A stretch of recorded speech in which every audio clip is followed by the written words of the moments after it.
For my bread project, I will be showing you how to make a baguette with pouliche. I will be explaining the functions of each ingredient and the steps on making this type of bread. Bread flour is the main ingredient of the baguette dough. It is always 100% in baker's percentage, and every other ingredient is based off that 100%. For artisan breads, hard red winter wheat is mostly used because of its protein content. It ranges from 11.5 to 12% and has a discernibly coarse feel. The more protein there is in the flour, the better the bread will become.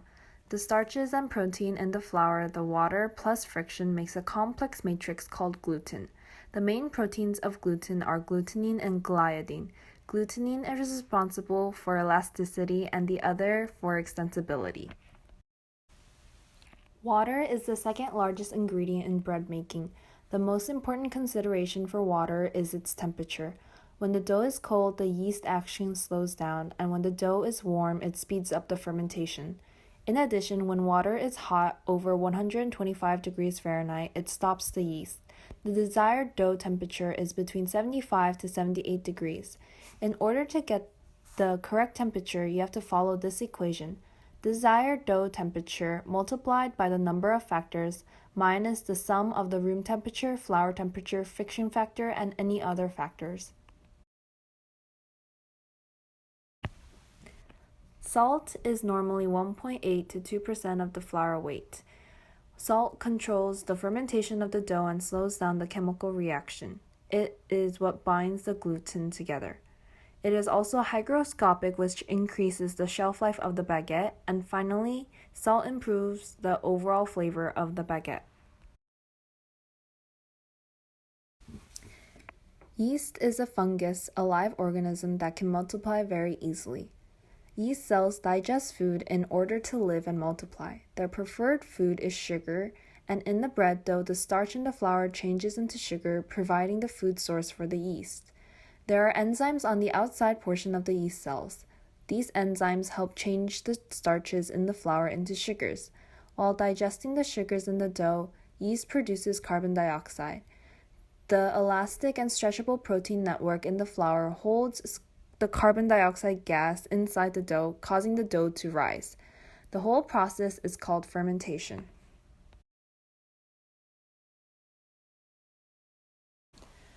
The first step of making this type of baguette is to make the pre-ferment. In this case, we will be making a pouliche. What's a pouliche? It is a type of yeasted pre-ferment. It was first founded by the Polish bakers. It has a very interesting history. It started in Poland and ended up in France. What's unique about this type of pre-ferment besides its history is that it is wet. It's an ideal pre-ferment of choice for baguette due to its extensibility.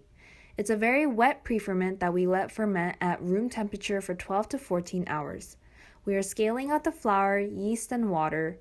Pouliche is made with 100% flour and 100% water, a 1-to-1 ratio, and no salt. The percent of yeast in our case is very small. However, this could change based on how fast we want the ferment to be ready. Now that we have the flour, yeast, and water scaled out, we are going to add it to a mixing bowl and mix this by hand. Make sure it is all well incorporated and not lumpy. Add it to a cambro and let it ferment for 12 to 14 hours. After you have made the pouliche, we will mise en place the final dough ingredients and set it aside for the next day. We need to scale out the flour, the salt, and the malt. The water and yeast will be added on the day of. After you have scaled out all the ingredients, label a brown bag and add all the dry ingredients and set it aside for tomorrow. A side note about malt. Malt is made from barley. The process of making malt starts by germinating the barley by soaking the seeds in water. Then it is stopped by drying the sprouted barley.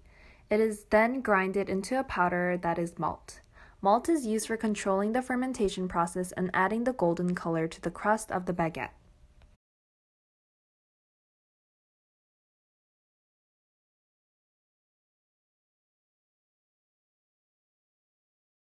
Now our pouliche is done. It has doubled in size and is full of gas bubbles. It has a nutty flavor and will float in the water due to the carbon dioxide gas produced during the fermentation process. Now let's scale out our 8 grams of yeast. The next step is to calculate the water temperature. First, our room temperature is 70 degrees, our friction factor is 28, our flour temperature is 66 degrees, and our pre-ferment temperature is 68 degrees. If you add all that up, you get 232. Our desired dough temperature is 78, and now we have to multiply that by the number of factors we have, which is 4. We get 312 subtracted by the 232 we got from the equation before, and now we get our water temperature, which is 80 degrees Fahrenheit. Now we're going to the spiral mixer. This mixer is bigger than your average household mixer, and the bowl turns instead of the dough hook. It also only has 2 speeds. First, we're going to add in the liquids. We're going to add the water into the pouliche and add it to the mixer. Then we're going to add in our dry ingredients and the yeast that we measured out before. We go on first speed until there is no flour and no lumps. Scrape in between to make sure you get all the extra flour. Once there is no flour or lumps, we'll move on to speed 2.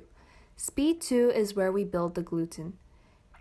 Be sure to check constantly for the gluten. We will be looking for a medium developed gluten strand. It seems a little underdeveloped, so we will be letting it mix a while longer. Now we can stop the mixing because it is at medium developed.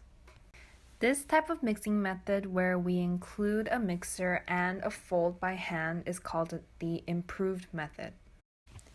Spray a plastic container with water. Once we have reached the medium gluten strand, we are going to take the dough out in one piece as best as we can. Arrange it nicely by pushing it down into the container and then putting the container lengthwise. Pull the dough towards you and place it on top of the rest of the dough. Repeat this process until you reach the end. Stick your hands into the sides, pick it up gently, and place it north to south. Take the temperature, it should be about 75 to 78 degrees, and place it in the correct area with the lid closed. We will now begin our fermentation process. The fermentation process will take an hour and a half, and after 45 minutes, there will be one fold. Now that 45 minutes have passed, we're going to do a fold by pulling the dough towards you, dropping it on top, and repeating the process until we get to the end of the dough. Then pick it up from the sides and place it north to south again.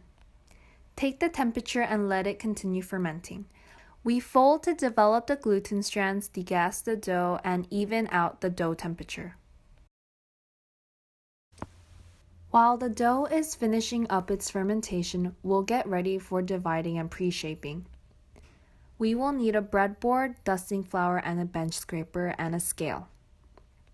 The couche is for the final shaping, so set it aside until needed.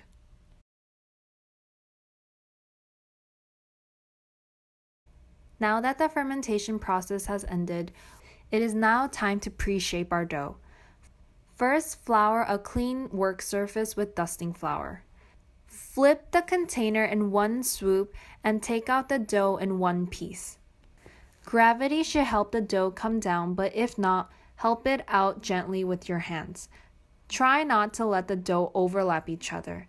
Dust the top with some more flour. Degas the dough and stretch it so that the width of the dough is about 2 bench scrapers wide. Keep checking so that you have an even rectangle ready to be divided. Mark the middle of the dough 1 bench scraper's width. Once you've marked it all the way through, hold your bench scraper in a 90-degree angle and place it down into the dough, and with your spare hand separate the dough from the second one. Continue to cut through the dough, making sure to cut in an overlap. Now that we have 2 long even rectangles, we need to cut out pieces that are about 400 grams. Use your bench scraper to measure and cut out the dough. Weigh it on a scale, and if it needs more dough, cut small pieces from the rough edges from the main dough and place it in the center. Now that we have finished dividing, it is time to pre-shape. Once you have 400 grams, degas it slightly. Place it so that it is north to south, like a piece of paper. Have the head come down about 1/3 of the way down and press down with your fingers. Do it one more time to reach the end of the dough. Once you reach the end, seal it with your palms. Repeat the same steps for the rest of your 400-gram pieces. Place all the pre-shaped dough seam down on a lightly floured breadboard. Place about 9 on each breadboard and let it rest in the body bag covered rack. Make sure to keep the rack moist by spraying the insides with water in order to provide some moisture. Let it bench rest for about 20 minutes. This allows the dough to relax since we agitated it for the pre-shape.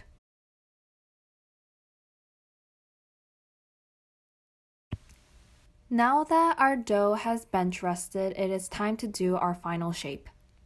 Pick up the dough and place it seam up on a lightly floured table. Degas it slightly and fold it down with a 1/2 inch lip on the bottom. Use your palm to slightly push it down.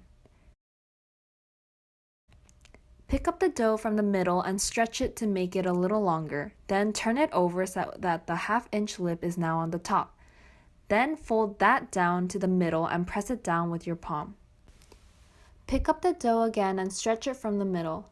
Now we're going to seal the dough. Put your left thumb in the middle and fold over the dough and seal it with your right palm if you are a righty. Place the log with the seam up and put your right hand under and left hand on top. Place your right foot in front of you and rock your body back and forth to guide the dough into a long, even log shape. Make sure to use an even pressure so that one part isn't thinner than the other.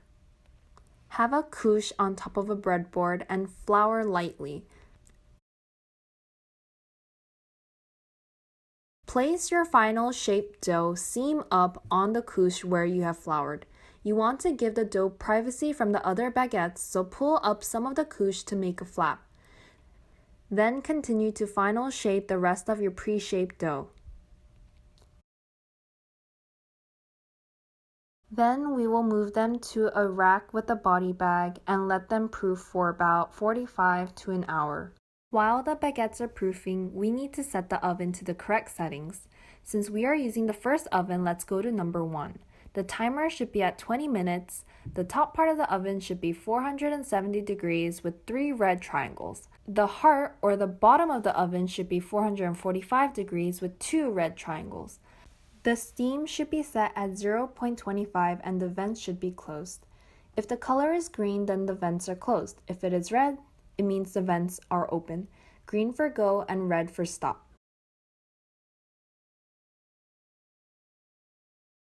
Now it's time to load our bread to the bread loader. Place the breadboard with the extra couche facing out. Place the loaders on the table next to you. Right now, your baguettes are seam up. Use a transfer peel to roll the baguette so the seam is now on the bottom. Place the transfer peel next to the baguette and use the extra couche to lift the baguette onto the transfer peel so that the seam is now on top again, but the baguette is on the transfer peel. Bring it over to the loader and flip it onto the loader so now that the seam is down. Evenly place all your baguettes on the loader. Straighten them out, but don't pull on them.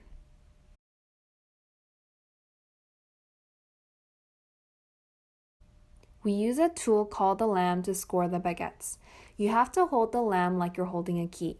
Loosely hold it at a 45-degree angle. If you hold it at a 90-degree angle, it'll just open up from the center and not have the correct shape. But if you hold it at a 45-degree angle, you'll get beautiful ears on your baguettes. A baguette needs 5 to 6 scores that are about 3 inches long with an inch overlap, and they have to be about 1/8 of an inch deep. Also, you want to score down the center of the baguette, not from one side to the other. If you do that, you'll end up with a bulky sausage-looking baguette. Another thing to remember is that you just want to use the tip of the blade and not the back. Now that your baguettes are all scored, let's bring the loader to the oven. Bring the loader to the oven and lock it in place. Pull the loader so that your baguettes drop into place. Quickly close the door and push start. The steam should come out and there will be an oven spring in the first step of the baking process. We steam to delay the crust formation and to add shine to our baguettes. Our baguettes need about 20 minutes to bake, and after 20 minutes we will check them to see if they are at the right color. Now that our baguettes are at the right color and done baking, it is time to unload them. We have to take a peel and place it under the baguettes in one swift motion and pull them out. Place them on a rack to let them cool down to room temperature.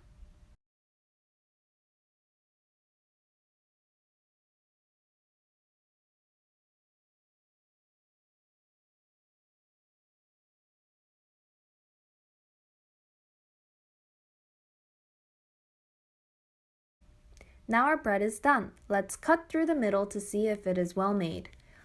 We cut it through horizontally to analyze the crumb.